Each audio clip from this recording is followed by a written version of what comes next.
திருச்சிற்றம்பலம். தென்னாடுடைய சிவனே போற்றி, எந்நாட்டவர்க்கும் இறைவா போற்றி. இந்த பதிவில் நீங்கள் பார்க்க இருக்கிறது சிவசிவ அன்பே சிவம் டெலி சேனலில் சித்ரா பௌர்ணியின் சிறப்பு என்ற தலைப்பில் ஆற்றிய உரையின் 3வது பகுதியை பார்க்க இருக்கிறீங்க. 2 பகுதியை பார்த்தவங்களுக்கு என்ன நன்றியையும் வணக்கத்தையும் தெரிவித்துக் கொள்கிறேன். சப்ஸ்கிரைப் பண்ணாமல் பார்த்துட்ருக்கீங்கன்னா சப்ஸ்கிரைப் பண்ணிவிட்டு பாருங்கள். சிவாய நம. அது மாதிரி இந்த சித்ரா பௌர்ணமி பூஜை பண்ணுறது, அது மாதிரி 4 கால பூஜையா இல்லை 8 கால பூஜையா, அந்த மாதிரி பூஜை பண்ணுறது, அது மாதிரி 3 கால பூஜையா, அந்த பூஜைக்கெல்லாம் எவ்வளோ செலவாகும் அப்படின்லாம் பார்த்து அதுக்கு தகுந்த மாதிரி ராஜாக்கள் வந்து என்ன பண்ணாங்களாம், நிபந்தம் வச்சாங்க அப்படிங்கிறத இப்பையும், அதாவது சோழங்காலத்தில் உள்ள 10ஆம் ஆண்டு 10ஆம் நூற்றாண்டு காலத்தில் உள்ள கல்வெட்டுல இப்பயும் இருக்கு. ஏன்னா அந்த திருச்சி மலைக்கோட்டைக்கு வந்து நிபந்தமா இவ்வளோ இடத்த கொடுத்தாங்க அப்படின்னு சொல்லி அதுல இருக்குது. அடுத்தது வந்து பாத்தீங்கன்னாக்கா, இப்படி இதெல்லாம் நம்ம பார்க்கறதுனால அந்த காலத்துல இருந்தே வந்து இந்த மாதிரி ஒரு சித்ரா பௌர்ணமி விழாங்கிறது எப்ப 10ஆம் நூற்றாண்டுலே நடந்திருக்கு அப்படிங்கிறது இந்த கல்வெட்டை வச்சு நம்ம தெரிஞ்சுக்கிறோம். அடுத்தது வந்து பாத்தீங்கன்னா, இந்த சூரியனோட மறையிற நேரம், அத சித்ரா பௌர்ணமி அன்னைக்கு நம்ம எப்படி பார்க்குறோம், சூரியனோட மறையிற நேரமும் நிலா உதிக்கிற நேரமும் 2ம் அது அப்போ வந்து என்னது ஒண்ணா இருக்கும். அப்ப அத பார்க்கறதுங்கிறது ரொம்ப சந்தோஷம். இப்ப மத்த நாள்லாம் வந்து அத மாரி இருக்குமா அப்படின்னா இருக்காது. ஏன்னா சூரியன் வந்து ஒரு 6:30க்கு மறையுதுன்னு வச்சுக்கோங்களேன். நிலா வரும்போதே 7, 7:30 ஆயிரும். சில சமயத்துல 8 மணிக்கு தான் நம்ம கண்ணுக்கே தெரியும். ஆனா இந்த சித்ரா பௌர்ணமி அன்னைக்கும் ஃபுல்லாவே நிலா இருக்கும். நீங்க நல்லா நல்லா உத்து பார்த்தோம்னா, வானத்த பார்த்தோம்னா இருக்கிறது தெரியும். ஆனா அது ஒளி எப்ப தெரியும் அப்படின்னா, இந்த சூரியன் மறைஞ்சு நமக்கு அந்த மாலை பொழுதுல தான் வந்து கரெக்ட்டா சூரியன் மறையறதும், இந்த நிலா அங்க இருக்கிறதும் நமக்கு வந்து நல்லா தெரியும். அதனால தான் அத வந்து ரொம்ப சிறப்பா சொல்றாங்க. இப்ப இத வந்து அப்படியே ஒரே சமயத்துல பார்க்கணும் அப்படின்னா, நம்ம கன்னியாகுமரியில தான் பார்க்க முடியும் அப்படின்னு சொல்லிட்டு, இந்த சித்ரா பௌர்ணமி அன்னைக்கு நீங்க பார்த்தீங்கன்னா, இப்பயே கன்னியாகுமரியில வந்து பார்த்தீங்கன்னா, டெய்லியுமே அதாவது சூரியன் மறையறதும் பார்க்கறதுக்கு அதுக்கே ஒரு பெரிய கூட்டம் இருக்கும். சித்ரா பௌர்ணமிக்கெல்லாம் பார்த்தீங்கன்னா, கால் வைக்க முடியாதும்பாங்க பார்த்தீங்களா, அந்த அளவுக்கு தான் கூட்டம் இருக்கும். ஏன்னா, அந்த சு அ இது நிலவு வந்து வெளிவர்றத பார்க்கறதுங்கிறது அவ்வளோ சந்தோஷமான ஒரு இது அப்படின்னு. அத மாரி அடுத்த ஒரு விசேஷம், ரொம்ப பெரிய விசேஷம் அப்டின்னா, கள்ளழகர் ஆற்றுல இறங்குறது. அதுவும் இந்த சித்ரா பௌர்ணமி அன்னைக்கு தான் இந்த கள்ளழகர் ஆற்றுல இறங்குறதும் வைக்கிறாங்க. அப்பயும் பார்த்தீங்கன்னா, அந்த வைகை நதி மதுரை ஃபுல்லா பார்த்தீங்கன்னா, அப்படி ஒரு மக்கள் வந்து இந்த கடற்கரையோரம். இன்னும் சொல்லப்போனா கள்ளழகர் வந்து என்ன செய்றாரு, அ அம்மா மீனாட்சிய வந்து பார்க்க வர்றாரு திருமணத்த. அவங்க அதுக்காட்டியுமே என்ன செஞ்சிர்றாங்க, நேரம் நல்லா இருக்கு அப்படிங்கிறதுனால முன்னாடியே திருமணத்த பண்ணிர்றாங்க. அப்போ மாமங்காரன் வர்றதுக்கு முன்னாடியே திருமணம் பண்ணிட்டதுனால, இவரு கோச்சுக்கிட்டு என்ன பண்றாரு, திரும்ப அந்த கள்ளழகர் வந்து திருப்பி வர்றாரு. வரும்போது பார்த்தீங்கன்னா, நேரா அவரு புறப்பட்ட இடத்துக்கு உடனே போக மாட்டார். எல்லா இடத்துலயும் ஒரு ஒரு இடத்துலயும் தங்கறதுக்கு ஒரு இடம் வச்சிருக்காங்க. ஒரு ஒரு பேரா சொல்லுவாங்க அதுக்கு. சொன்னோனே அப்ப அந்தந்த இடத்துல தங்கி அவர் என்ன பண்றாரு, சேவை புரியிறாரு. மக்களுக்கு காட்சி அளிக்கிறாரு. அப்போ மக்கள் பார்த்தீங்கன்னா, இந்த கரையோரையும், அந்த கரையிலயும் பார்த்தீங்கன்னா, கூட்டம் வந்து நெறஞ்சு வழியும். அதாவது மதுரையே வந்து பார்த்தீங்கன்னா, விழா கோலமா இருக்கும். இதுல இன்னொரு இன்னொரு ஆச்சரியமான விஷயம் என்னான்னா, நாங்க ஒரு தடவ வந்து பேசி முடிச்சுட்டு, நாளு கள்ளழகர் ஆத்துல இறங்கியிருக்கிறார். மறுநாளு நாங்க வர்றோம். எப்ப வர்றோம்? விடிய காலையில வர்றோம். இப்ப இப்பல்லாம் பார்த்தீங்கன்னா, அந்த காலத்துலலாம் எல்லாம் கட்டு சோறு கட்டிட்டு வந்து சாப்பிடுவாங்க. அதனால எந்த ஒரு குப்பையெல்லாம் இருக்காது. இப்ப அப்படி கிடையாது. இப்ப வந்து எல்லாமே ஸ்நாக்ஸு, அத மாரி கப்புல காஃபி குடிக்கிறது, இத மாரி எல்லாமே வந்து அந்த பொல்யூஷன் இருக்கிற மாரி தான் எல்லாமே நடக்குது. அப்ப நீங்க அந்த மதுரைக்குள்ள வந்தீங்கன்னா, அந்த கள்ளழகர் இறங்குன ஒரு இடம் இருக்கும் பார்த்தீங்களா? அதுக்கு ஒரு 5 கிலோமீட்டருக்கு முன்னாடி, அது மாரி கள்ளழகர் இறங்கி திரும்பி போற பாதை இருக்கு. இதுல ஒரு 10 கிலோமீட்டர். அப்படியே பார்த்தீங்கன்னா, அந்த கப்பு எல்லாம் அந்த காஃபி குடிச்ச கப்பு, கூல் ட்ரிங்க்ஸ் குடிச்ச கப்பு, அது அதாவது பார்க்கும்போது இத போட்டிருக்காங்கங்கிறது நமக்கு ஒரு வருத்தத்த தந்தா கூட, எல்லா இடத்துலயும் நம்ம பஸ்லேருந்து பார்க்கும்போது பார்த்தீங்கன்னாக்கா, அப்படி வெள்ள கலரு, மஞ்ச கலரு, பச்சை கலருன்னு அப்படி நெறஞ்சு கிடக்கும் பார்த்துக்கோங்க. அத பார்க்கும்போது பார்த்தீங்கன்னா, ஏதோ இந்த பூவெல்லாம் பறிச்சு விரிச்சு பூவெல்லாம் மரத்துலேருந்து கொட்டுனா எப்படி கிடக்கும். அந்த மாரி ஒரு அழகான காட்சியா எங்களுக்கு அது தோணுச்சு.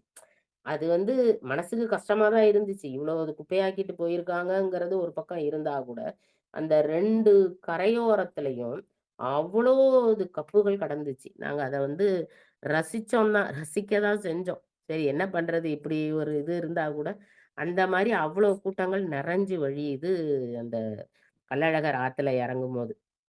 இந்த கள்ளழகர் வந்து என்ன பண்றாரு அப்படின்னா, இந்த மண்டூக மகரிஷிக்கு வந்து அருள் புரியறதுக்காக தான் அவரு வந்து என்ன பண்றாரு, அத மாரி தங்கி, தங்கி ஒரு இடத்துலயும் ஒவ்வொரு இடத்துலயும் தங்கி, தங்கி அவரு மக்களுக்கும் வந்து காட்சியளிக்கிறாரு.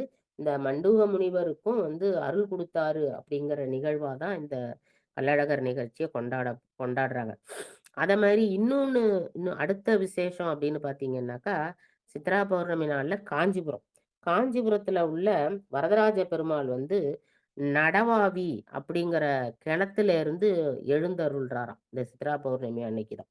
அ இது வந்து என்னன்னா, ராமானுஜருக்கு ராமானுஜருக்கு வந்து வரதனாக, வரதராஜ பெருமாளாக காட்சியளித்த தினம் அப்படின்னு. அந்த காட்சியளித்த தினத்த வந்து, அவர் வந்து கிணத்துக்குள்ளேருந்து வெளியில வந்து அவருக்கு காட்சியளித்தார் அப்படிங்கிறதுனால, அத வந்து என்ன செய்றாங்க, காஞ்சிபுரத்துல ரொம்ப சிறப்பா பெரிய விழாவா வந்து என்ன பண்றாங்க, அவங்க அத கொண்டாடுறாங்க. இந்த சித்ரா பௌர்ணமி நாள்ல அப்படின்னு. அதேமாரி நாமக்கல், நாமக்கல் கொல்லிமலை, அதுல வந்து பார்த்தீங்கன்னா, அறப்பளீஸ்வரர் அப்படிங்கிற சுவாமி. அவரு வந்து நீராடுறார். அதாவது இந்த அறப்பளீஸ்வரர் கோயில்ல சித்ரா பௌர்ணமி அன்னைக்கு சித்தர்கள்லாம் நீராடிய அந்த பொய்கையாம். அந்த பொய்கை வந்து என்னான்னா, அங்க இருக்கிற சரபேஸ்வரர் தீர்த்தத்துல கலக்குது அப்படின்னு புராணங்கள்ல சொல்றாங்க. அதாவது இந்த சித்ரா பௌர்ணமி அன்னைக்கு சித்தர்கள்லாம் வந்து இந்த கோயில்ல உள்ள தீர்த்தத்துல வந்து நீராடுறதா ஐதீகம். அப்ப அந்த சித்தர்கள்லாம் ஆடுன இதுல போய் நம்பளும் வந்து நீராடுனா, அந்த சித்தர்களோட பாக்கியம் வந்து நமக்கும் கிடைக்கும். அந்த சித்தர்களோட அருள் வந்து நமக்கு கிடைக்கும். அப்படிங்கிறதுனால எல்லாரும் என்ன பண்றாங்களாம், இந்த நாமக்கல்ல கொல்லிமலையில உள்ள அரப்பளீஸ்வரர் தீர்த்தத்துல போய் நீராடுறாங்க. அது ரொம்ப சிறப்பு அப்படின்னு. இன்னும் சொல்ல போனாக்கா, இப்ப மயிலாடுதுறைலாம் வந்து பார்த்தீங்கன்னாக்கா, துலாக்கட்டம் அப்படின்னு சொல்லுவாங்க. இந்த துலாக்கட்டத்துல வந்து பார்த்தீங்கன்னா, இந்த துலாக்கட்டம் ஏன் சிறப்பு அப்படின்னு, ஏன்னா சுவாமி வருவாங்க. இந்த கரையில அதாவது காவேரி கரையோட வடகரை, தென்கரையில உள்ள எல்லா சுவாமிகளும் வந்து தீர்த்தம் ஆடுவாங்க. அது ஒரு சிறப்பு. இது மட்டும் இல்லாம, இன்னும் என்ன சொல்றாங்க அப்படின்னா, நம்ம புண்ணிய நதிகள்னு சொல்றோம் பார்த்தீங்களா? 12 புண்ணிய நதி. இது எல்லாமே இந்த எல்லா நதிகளுமே வந்து பார்த்தீங்கன்னாக்கா, இந்த இந்த நாள்ல, அதாவது என்னது இந்த துலாக்கட்ட நாள்ல, இங்க வந்து நீராடுறாங்க அப்படின்னு. அப்போ ஒவ்வொரு ஊருக்கும் என்ன ஆகுது? ஒரு சிறப்பு இருக்கு. அந்த நாள்ல இருக்கிற சிறப்பு. அப்ப அந்த எல்லா நதிகளும் இங்க வந்து நீராடும்போது, நாம அந்த துலாக்கட்டத்துல போய் நீராடும்போது, அப்ப எல்லா நதிகள்லயும் நீராடுன ஒரு பலன் நமக்கு கிடைக்குது.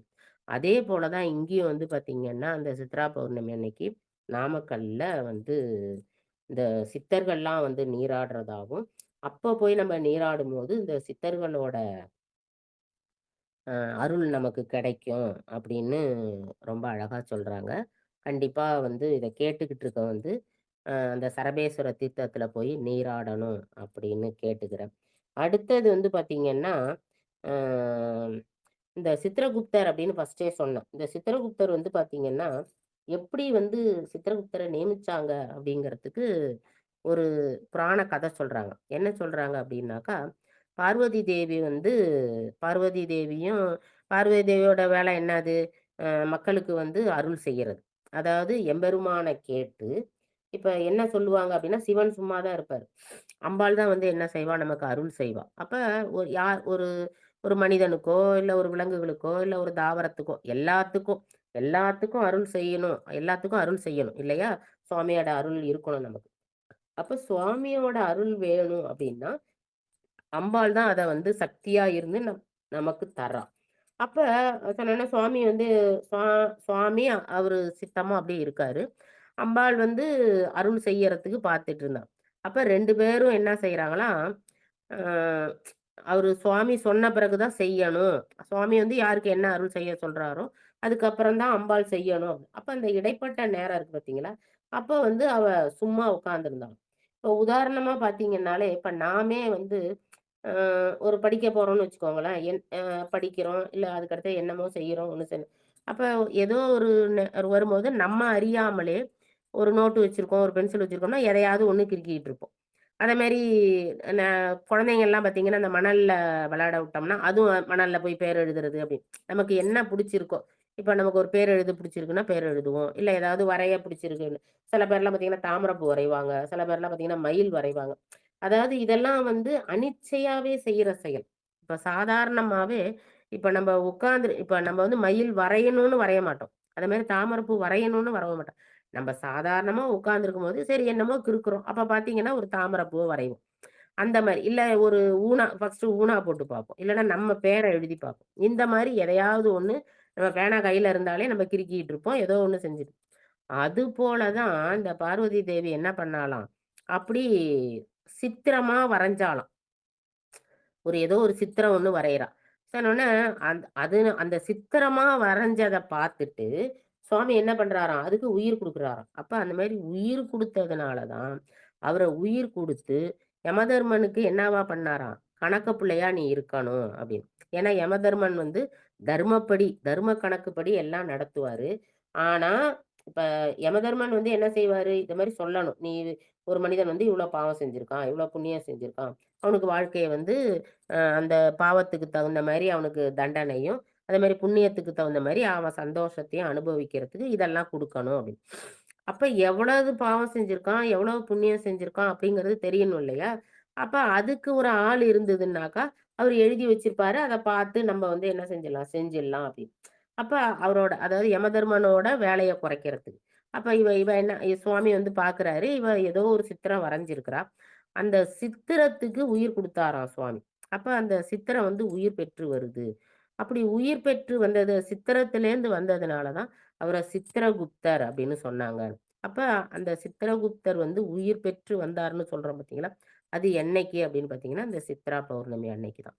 அப்ப அன்னைக்கு வந்ததுனால அவருக்கு சித்திரகுப்தர்ன்னு பேர வச்சு, அன்னைக்கே அவர என்ன பண்றாங்க, எல்லாரும் வணங்கணும் அப்படின்னு. ஏன்னா அன்னைக்கு தான் அவர் வந்து பொறந்திருக்கார்.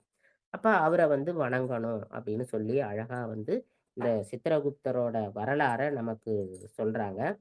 அ அத வந்து எப்படி எப்படி வணங்கணும் அப்படிங்கிறத வந்து நான் ஏற்கனவே சொன்னேன். அதாவது காலையிலேருந்து விரதமா இருக்கணும். அவர நெனச்சுக்கிட்டு நம்ம சிவனுக்குள்ள எல்லா எது வேணாலும் படிக்கலாம்.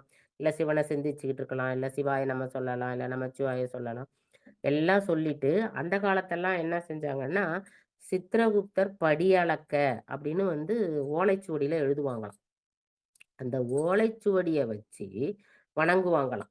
அ அந்த காலத்துல வந்து இந்த மாரி நம்ம நோட்டோ, பென்சிலோ அப்புறம் வந்து டைப் பண்றதுக்கு இப்ப நம்ம எல்லாம் வச்சிருக்கிறோமே, அந்த மாரியெல்லாம் எந்த ஒரு வகையான இதுவும் கிடையாது. எல்லாமே என்ன எழுதுனாங்க, இந்த எழுத்தாணி வச்சு ஓலைச்சுவடியில தான் எழுதுனாங்க. அதுல தான் எல்லாரும் படிச்சாங்க.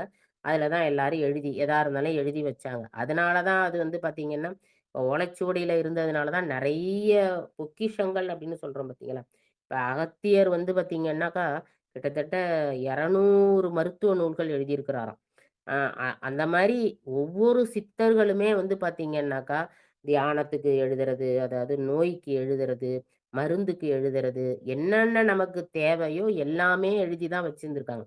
ஆனா, இவங்கலாம் என்ன பண்ணியிருக்கிறாங்க, அதாவது காவேரியில வெள்ளம் வந்து ஆடி 18ஆம் பெருக்குன்னு சொல்லுவோம் பார்த்தீங்களா? அப்ப வந்து இந்த ஓலைச்சுவடிகள்லாம் அப்ப வந்து நெறைய அவங்க எழுதி நெறைய சேர்ந்திருக்குமாம். அப்ப வந்து அது என்னது கொஞ்ச நாள் ஆனவுனே அந்த ஓலைச்சுவடியெல்லாம் மடிச்சு போகும் பார்த்தீங்களா? அப்ப என்ன பண்ணுவாங்களாம், இந்த மடிச்ச ஓலையெல்லாம் எடுத்துட்டு போய் ஆத்துல விடுவாங்க. அப்படி ஆத்துல விடும்போது அது வந்து ஏதோ ஒரு நாள். அப்ப எப்ப ஆத்துல விடுவாங்க? தண்ணி தண்ணி வரும்போது. ஏன்னா அந்த காலத்துலலாம் எப்படி இருக்கும்னா, கோடை காலம் ஃபுல்லா தண்ணி இருக்காது ஆத்துல. மழை காலத்துல நல்லா தண்ணி வரும். அப்ப ஆத்துல அந்த வெள்ளம் புரண்டு வரும்போது, இவங்க என்ன பண்ணுவாங்க, இந்த இதெல்லாம் வந்து இந்த குப்பை, கூளம் எல்லாம். இப்ப இப்ப வந்து மொத்தமா ஆற வந்து குப்பை, கூளமாவே ஆக்கிட்டாங்க. அப்ப என்ன செய்வாங்க, அந்த ஓடுற தண்ணீல கொண்டி போடுறத ஒரு பழக்கமா வச்சாங்க.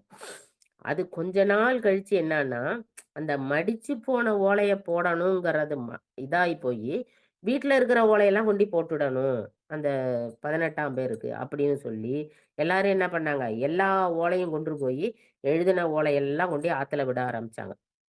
அதுபோல போனதுனால தான், நெறைய நமக்கு பொக்கிஷங்களா வரவேண்டிய நெறைய நூல்கள் வந்து என்னது, அவரு இவ்வளோ நூல் எழுதியிருக்கிறாரு. இப்ப இப்ப நமக்கு திருமுறையிலே பார்த்தீங்கன்னாக்கா, திருஞான சம்பந்தர் அப்படின்னு பார்த்தீங்கன்னா, அவரோட பதிகங்களே வந்து பார்த்தீங்கன்னா, நமக்கு வந்து ஒரு 4000 பாடல்கள் தான் நமக்கு கிடைச்சிருக்கு. ஆனா, அவரே பார்த்தீங்கன்னா 7,000 பாடல்கள் எழுதியிருக்காருங்கிறாங்க. அத மாரி கிட்டத்தட்ட 10,000 பாடல்கள் எழுதியிருக்காங்க அப்படிங்கிறாங்க. அதெல்லாம் நமக்கு கிடைக்கவே இல்ல. சொன்னா எல்லாம் செல்லரிச்சு போச்சு. ஒண்ணு இந்த மாரி ஓலைகள் எல்லாம் எடுத்து என்ன செஞ்சாங்க, ஆத்துல விட்டுட்டாங்க. அப்ப அப்ப அந்த மாரி வந்து எழுதி வச்சத எல்லாருமே எழுதுறத வந்து ஓலைச்சுவடி தானே இருந்தாங்க. அப்ப இந்த மாரி பொக்கிஷங்கள்லாம் என்ன பண்ணிட்டாங்க, இந்த மாரி ஆத்துல விட்டே வீணா போச்சு. நமக்கு கிடைக்காமயே போயிடுச்சு. அது அதனால தான் அவங்க என்ன செய்றாங்களாம், இந்த மாரி சித்திரகுப்தன் படி அளக்க அப்படின்னு சொல்லி, அந்த ஓலையில எழுதி வச்சு என்ன பண்ணுவாங்களாம், வணங்குவாங்களாம். சரி இப்ப நம்ம என்ன பண்றது? நமக்கு என்ன இப்ப நம்ம ஓலையா எழுதிட்டு இருக்கோம். இல்ல நமக்கு எழுத்தாணி தான் வச்சிருக்கோமா? அப்ப நம்ம என்ன பண்ணலாம் அப்படின்னாக்கா, நோட் புக்ல எழுதணுமா. சித்திரகுப்தன் படி அளக்க அப்படின்னு நோட் புக்ல எழுதி வச்சு, அத வந்து ஏதோ ஒரு பேப்பர்லயோ ஏதோ ஒண்ணு எழுதி வச்சு, அத பூஜை ரூம்ல வச்சு, அத நமக்கு விரதம் இருந்து அந்த பூஜைய பண்ணோம்னா, நமக்கு ஒரு நல்ல பலன் கிடைக்கும் அப்படின்னு சொல்றாங்க. அதாவது இந்த நாள்ல வந்து கொஞ்சமாவது நம்பளால எவ்வளவு முடியுதோ, அதாவது தனக்கு மிஞ்சி தான் தான தர்மம்னு ஒரு பழமொழி இருக்கும். எல்லாரும் என்ன செய்வாங்க? தனக்கு மிஞ்சி தான் தான தர்மம்ங்கிறத எப்படி எடுத்துப்பாங்கன்னா, நமக்கு தேவையானது போக மீதிய குடுக்கணும்னு. அது வந்து அந்த பழமொழிய அப்படி அர்த்தம் பண்ணிக்க கூடாது. தனக்கு மிஞ்சி, அதாவது ஒரு தானம் பண்றோம் அப்படின்னாக்கா, நமக்கு இல்லன்னா கூட பரவால்ல, அவங்களுக்கு தானம் பண்ணணுமா. அப்படிதான் அது வந்து அதோட அர்த்தம். ஆனா மருவி என்ன ஆயிடுச்சு, நம்ம எடுத்து வச்சுக்கிட்டு மீதிய வந்து அவங்களுக்கு குடுக்கணும் அப்படிங்கிற மாரி ஆயிடுச்சு. அப்ப அந்த மாரி கொஞ்சம் தானம் பண்ணாலே, ஒரு உடையா இருக்கட்டும், இல்ல உணவா இருக்கட்டும், இல்ல ஒரு ஏழைங்களுக்கு மருத்துவ செலவுக்கு மருந்து வாங்கி குடுக்கிறதா இருக்கட்டும். இன்னொன்னு என்ன சொல்றாங்கன்னா, தானத்துல வந்து அன்னதானங்கிறது ரொம்ப சிறந்தது. அதே மாரி கல்விக்கு தானம் குடுக்குறது. ஒரு படிக்க வசதி இல்லாத குடும்பத்துல உள்ள ஒரு பையனுக்கு வந்து படிக்க வசதி பண்ணி பணம் குடுக்குறதோ ஏதோ ஒண்ணு. அதே மாரி நோட் புக் வாங்கி குடுக்குறது. இதெல்லாம் வந்து சிறந்த தானம் அப்படின்னு சொல்றாங்க. அத மாரி வந்து பார்த்தீங்கன்னாக்கா, ரொம்ப வயதானவங்க. இப்ப அப்பா, அம்மா இருக்காங்க. ஆனா பையன்லாம் ஒண்ணும் பார்க்கல. அப்படியே விட்டுட்டு போயிட்டான். வந்து அவன் எங்க இருக்கான்னே தெரியல. இல்ல அப்படியே இருந்தா கூட அம்மா, அப்பாவ பார்க்காம இருக்கான் அப்படின்னாக்கா, அந்த மாரி வயதானவங்களுக்கு மருந்து வாங்கி குடுக்குறது. அது வந்து சிறந்த பலன் தரும் அப்படின்னு. அந்த மாரி ஏழையா இருக்கிறவங்க மருந்து வாங்கி தர்றதும், நம்ம சாதாரணமா கொஞ்சம் காசு குடுத்து வாங்கி தந்தாலும், அது பெரிய பலன தரும் அப்படின்னு. அப்ப தானம் சின்னதா இருந்தா கூட இந்த நாள்ல, எந்த நாள்ல? இந்த சித்ரா பௌர்ணமி அன்னைக்கு செய்யற தானம் வந்து அவ்வளோ சிறந்தது அப்படிங்கிறாங்க. அத மாரி வந்து பார்த்தீங்கன்னா, அ காஞ்சிபுரத்துல வந்து பார்த்தீங்கன்னா, ராஜ